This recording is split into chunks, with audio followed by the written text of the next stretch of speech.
आदरणीय दर्शकबिन, जय मसीह। आज म सङ्कष्टको समयमा पढ्नुपर्ने बाइबलका 8 शक्तिशाली वचनहरू बताउन गइरहेको छु। आशा छ यो भिडियोलाई अन्तिमसम्म हेर्नुहुनेछ। आउनुहोस् हामी सुरु गरौँ। सङ्कष्टको समयमा पढ्नुपर्ने बाइबलका 8 शक्तिशाली वचनहरू। प्रिय मित्रहरू, जीवन सधैँ एकनास रहँदैन। हिजो र आज र भोलि फरक रहन्छ। सबै कुरा आफूले सोचे जस्तो ठिकठाक हुँदैन।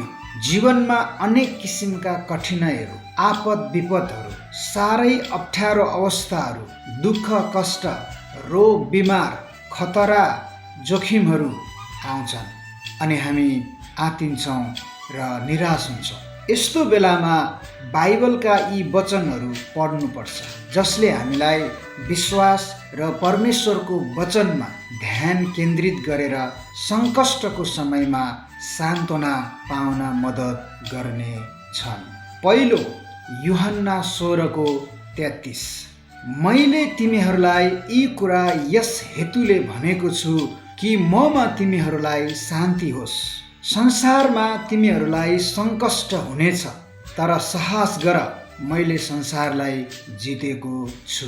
प्रिय मित्रहरू, यीशुले भन्नुभयो संसारमा तिमीहरूलाई सङ्कष्ट हुनेछ। सङ्कष्टको अर्थ आपद विपदको अवस्था हो, अप्ठ्यारो अवस्था, दुःख कष्टको अवस्था, समस्याको अवस्था, कठिनाइको अवस्था हो। यसको मतलब यो हो कि हामी कोही पनि पीडा र कष्ट भोगबाट सुरक्षित छैन, अर्थात् कसैको पनि समस्या मुक्त जीवन हुँदैन। जीवन समस्याहरूको श्रृङ्खला। हाम्रो जीवनमा दुःख कष्ट र समस्याहरू अर्थात् सङ्कष्टहरू आउँछै आउँछ। तर यीशुले गजबको कुरा भन्नुभयो, साहस गर, मैले संसारलाई जितेको छु। संसारको सङ्कष्टलाई, दुःख कष्टलाई, रोग बिमारलाई र संसारको पापलाई जितेको छु। यसकारण हामीले जस्तो सुकै सङ्कष्टहरू सामना गर्नु परे तापनि हामी साहसी र उत्प्रेरित हुनुपर्छ, किनभने हाम्रो आशा विजयी हुनुहुने यीशुमा छ। त्यसैले सङ्कष्टहरू आउँदा साहस गर्नुपर्छ। दोस्रो, भजन सङ्ग्रह 46:1। परमेश्वर हाम्रा शरण स्थान र शक्ति हुनुहुन्छ, सङ्कष्टमा सधैँ हाजिर रहने सहायता। प्रिय मित्रहरू, परमेश्वर विश्वासीहरूको शरण स्थान र शक्ति हुनुहुन्छ। शरण स्थानले जोखिमबाट सुरक्षित रहने वास स्थानको चित्रण गर्छ। त्यसले जीवनका आँधी बेहरीहरूमा परमेश्वर हाम्रो साँचो सुरक्षा हुनुहुन्छ भन्ने देखाउँछ। शक्तिले हाम्रा शत्रुहरूसँग युद्ध गर्दा उहाँले हामीलाई दिनुहुने उहाँको सामर्थ्यलाई बुझाउँछ र जीवनका कठिनाइहरूमाथि हामीलाई विजय दिने शक्ति दिनुहुन्छ भन्ने देखाउँछ। यसकारण उहाँ सङ्कष्टमा सधैँ हाजिर रहने सहायता हुनुहुन्छ।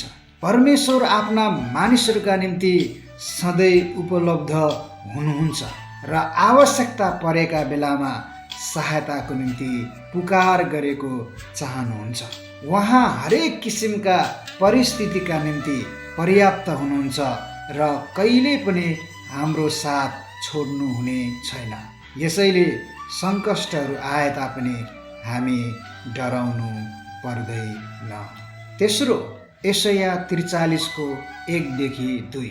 परम प्रभु भन्नुहुन्छ, नडरा, किनकि मैले तँलाई मोल तिरेर छुटाएको छु।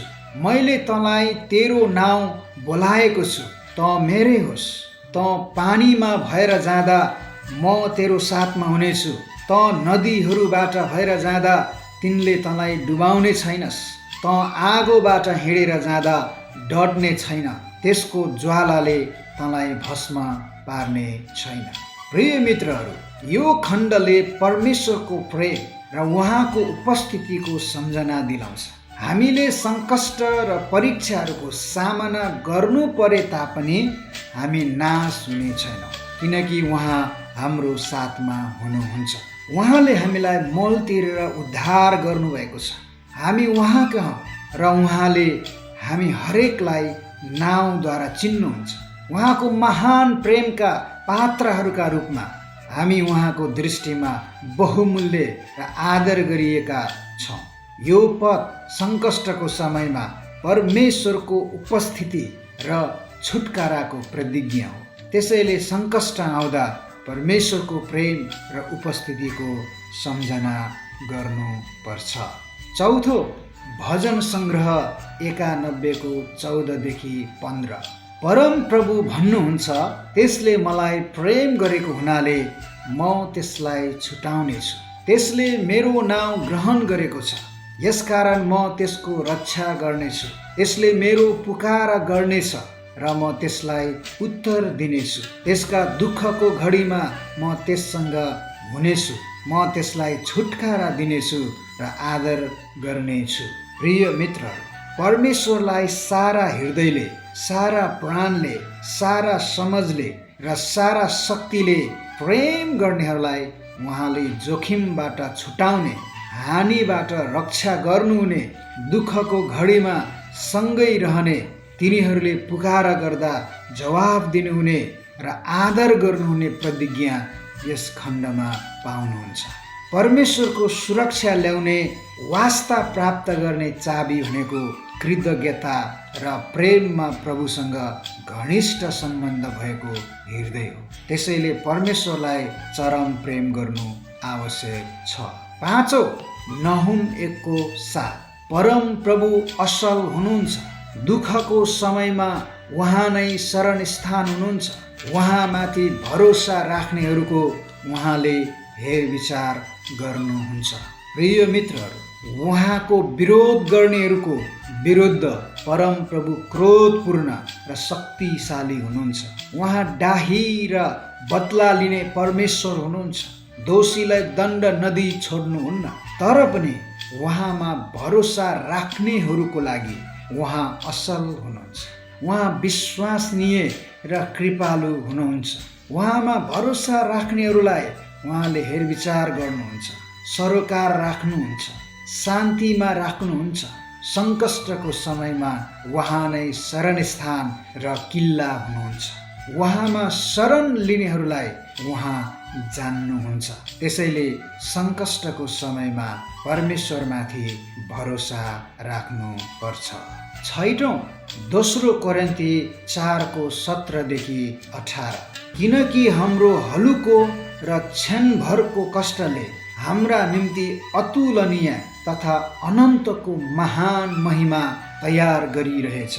हामी दृश्य कुरालाई होइन, तर अदृश्य कुरालाई हेर्छौँ, किनभने दृश्य कुरा क्षणिक हुन्छन्, तर अदृश्य कुरा चाहिँ अनन्तसम्म रहन्छन्। प्रिय मित्रहरू, हाम्रो समस्या र कष्टहरूलाई हामीले स्वर्गमा प्राप्त गर्ने महिमा अतुलनीय तथा अनन्तको महान महिमासँग तुलना गर्दा ती हलुका छन्। वर्तमान समयमा आउने सङ्कष्टहरू अनन्त महिमासँग तुलना गर्ने योग्यका छैन।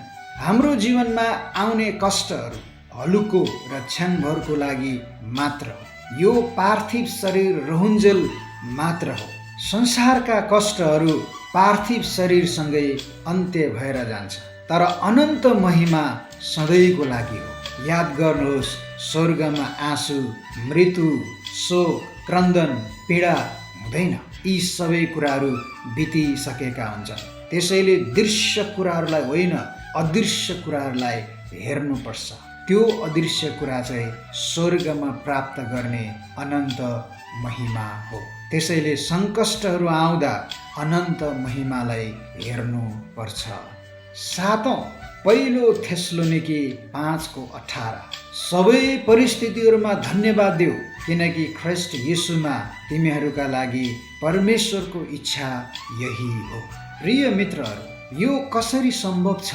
सांसारिक परिप्रेक्ष्यबाट हेर्दा सबै परिस्थितिमा धन्यवादी हृदय हुन लगभग असम्भव नै छ। यद्यपि हामीले बुझेका छौँ कि परमेश्वरले हामीलाई पीडादायी परिस्थितिहरूमा पनि आशिष दिनुहुन्छ।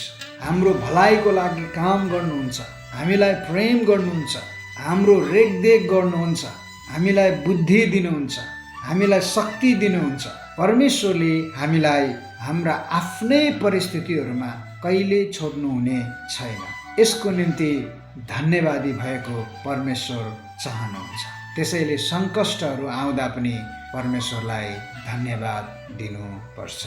8औं याकुब 1:12 त्यो मानिस धन्य हो जो आपद विपदमा स्थिर रहन्छ, किनकि जाँचको सामना गरिसकेपछि त्यसले जीवनको त्यो मुकुट पाउनेछ जो परमेश्वरले उहाँलाई प्रेम गर्नेहरूलाई दिने प्रतिज्ञा गर्नुभएको छ। प्रिय मित्रहरू, आपद विपद शब्दले हामीमाथि आइपर्ने विभिन्न पीर, दुःख, कष्ट र सहन कठिन हुने स्थितिहरूलाई बुझाउँछ। याकुब यी आपद विपदलाई विश्वासको जाँच भन्दछ। आपद विपदले विश्वासीहरूलाई स्थिर विश्वास, प्रमाणित चरित्र र परिपक्व आशाको विकास गर्छ। हामीले आपद विपदहरू सामना गर्यौँ भने मात्र हाम्रो विश्वास पूर्ण परिपक्वतामा पुग्न सक्छ। सङ्कष्टहरू हामीलाई बर्बाद पार्नलाई होइन, तर हामीलाई अझै बलियो बनाउन आएका हुन्छन्। अनि यी सङ्कष्टहरूको सामना गरिसकेपछि हामीले जीवनको मुकुट पाउनेछ। यो परमेश्वरलाई प्रेम गर्नेहरूलाई दिइएको प्रतिज्ञा हो। यसकारण सङ्कष्टहरू आउँदा हामी स्थिर रहनुपर्छ। अन्तमा प्रिय मित्रहरू, जीवनमा सङ्कष्ट आउँदा छक्क नपर्नुहोस्, नआत्तिनुहोस्, निराश नहुनुहोस्, बरु धैर्यपूर्वक माथि उल्लेख गरेका बाइबलका वचनहरू पढ्नुहोस्, मनन गर्नुहोस्, परमेश्वरको प्रतिज्ञाहरूलाई याद गर्नुहोस्, परमेश्वरको प्रेमलाई हेर्नुहोस्, यीशु ख्रीष्टको अनुग्रहलाई हेर्नुहोस्, पवित्र आत्मा आफूभित्र भएर काम गरिरहनु भएको कुरालाई हेर्नुहोस्, जसले हामीलाई सङ्कष्ट पार गर्न बुद्धि दिन्छ, प्रोत्साहन र प्रेरणा मिल्छ। आमेन। प्रभुको स्तुति होस्। आजको यो भिडियो हेर्नुभएको लागि तपाईँहरू सबैलाई धन्यवाद छ। परमेश्वरले तपाईँहरू सबैलाई आशिष दिनुभएको होस्। जय मसीह।